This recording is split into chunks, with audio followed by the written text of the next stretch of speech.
then you're going to put that ball onto the left side of your cheek and jaw. So here, wherever you are with your lower body, I want you to think about letting go of the weight of your head, not actively pushing your head into the ball.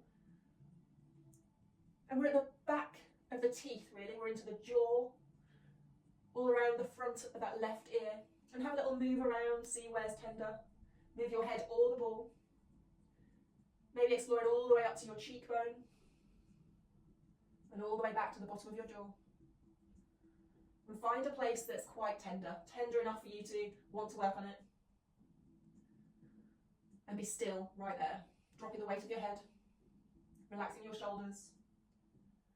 And see if you can open and close your mouth by moving your lower jaw down.